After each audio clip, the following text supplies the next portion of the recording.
Mr. President, The senator from Utah is recognized. I ask unanimous consent to suspend the quorum call. Without objection.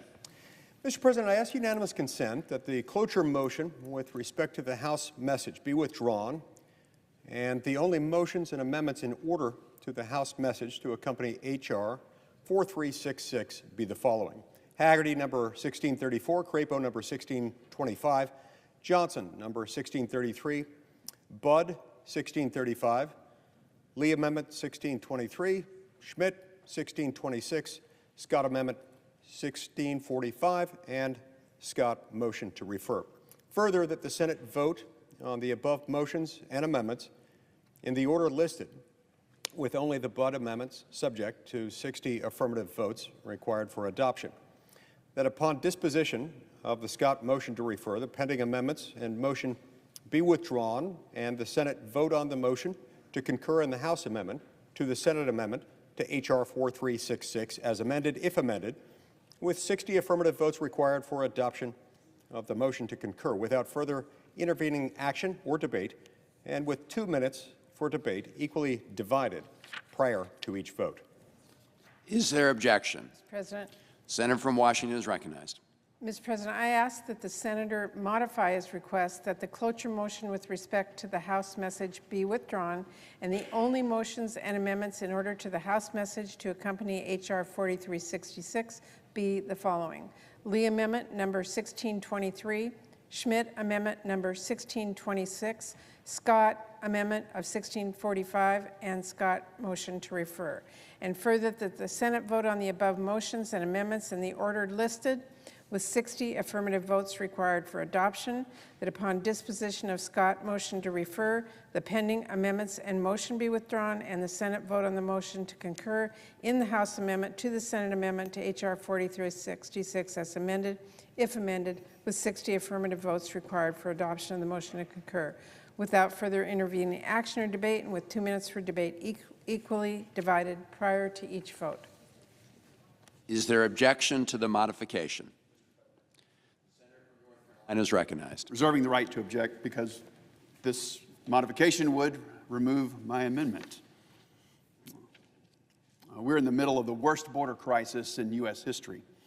The story of this crisis is one of preventable tragedies compounding day after day. And sadly, we've seen it in my home state, North Carolina, less than 2 years ago when Wake County Deputy Sheriff Ned Byrd was killed in the line of duty. He was murdered by illegal aliens who never should have been in this country. I believe that if an illegal alien commits the crime of assaulting a police officer, he or she must be subject to immediate deportation. Any senator who claims to support the police should have no problem supporting my amendment, which would attach the Police Act to this funding package. The Police Act simply states that an alien can be deported for assaulting a police officer, firefighter, or other first responder. The bill has already passed the House, and it can be sent to the President's desk by passing it right now. We've had good faith negotiations on this. We're even willing to have it at a 60-vote threshold. So I would ask that my fellow senators support my amendment. Help remove dangerous individuals before another tragedy strikes. I yield the floor. Mr. President. Senator from Wisconsin is recognized. Reserving the right to object because this modification also removes my amendment. Mr. President, just the last 5 months, we've seen a string of heinous crimes in which all the suspects are illegal immigrants. In September, a disabled person was brutally raped. In December of 2023, a mother and her 16-year-old son were senselessly killed by a drunk driver. The suspect was an illegal immigrant. A 16-year-old cheerleader was stabbed to death in Edna, Texas. In my state, a 20-year-old nurse was run down by a drunk driver. The suspect was an illegal immigrant. In January, again in my state, a Special Olympian was killed by yet another drunk driver. In Campbell County, Virginia, a 14-year-old girl was sexually assaulted. In February, a 10-year-old boy was slain and hit in a hit and run in Midland, Texas. A 2-year-old was gunned down in a gang-related shooting in Maryland. In Kenton, Louisiana, a 14-year-old girl was raped, and another individual stabbed by the same illegal immigrant suspect. In Montgomery County, Maryland, an 11-year-old girl was raped. And on February 22nd, Laken Riley was beaten to death while jogging in Athens, Georgia. Now, yesterday on the House floor, 170 Democrats, I believe the number was, voted against a bill that simply would have made it law to deport people in this country illegally that have committed crimes. Now, that is just common sense to do that, and yet 170 Democrats voted against that common sense measure. This must stop.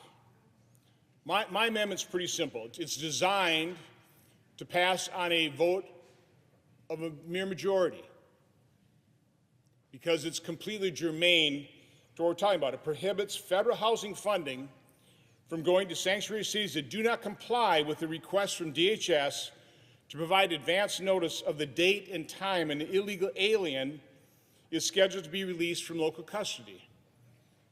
Just very common sense. Let's force these cities, these declared sanctuary cities, to follow the law and provide notice to DHS. Now, the United States Senate is supposed to be the world's greatest deliberative body. Why are we prevented on voting on an amendment that is germane to the piece of legislation on the floor? This is simply so common sense. If the Senate doesn't think it's common sense, if the Senate doesn't believe this is good to force cities to follow the law, to provide notice to DHS of an illegal immigrant being released from custody so that possibly that individual could be deported so they wouldn't be around to rape and pillage and murder, why aren't we allowed to vote? I yield the floor. Mr. President.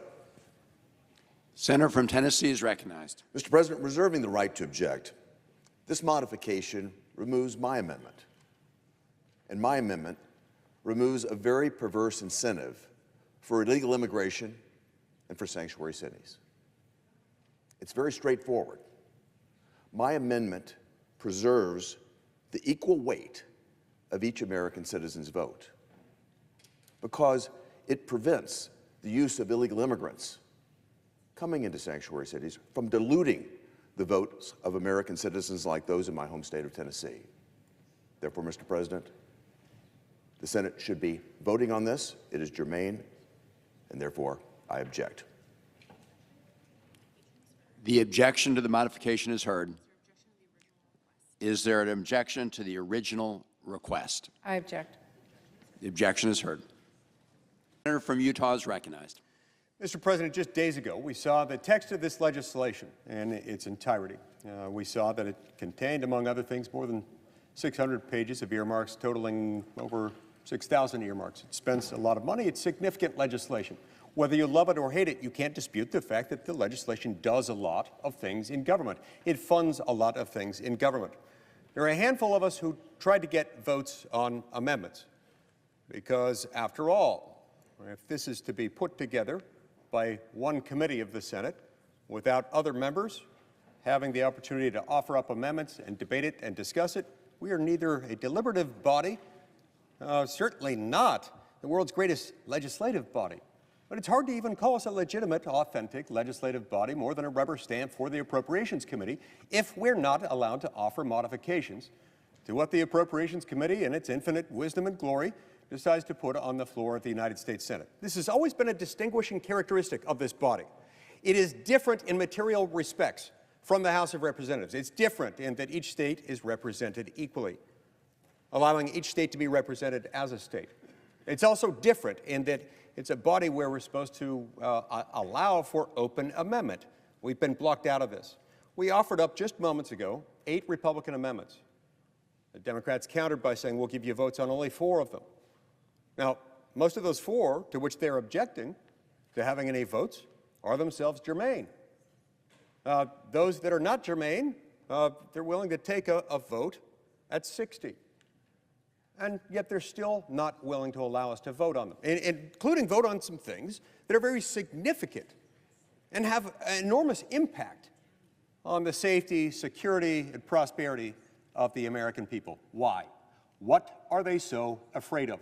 Why are they willing to ignore 2.5 centuries of custom, precedent, and practice? Why are they willing to disregard many more centuries of legislative tradition that goes back to, long prior to the time that we were even a country? Why are they unwilling to do this?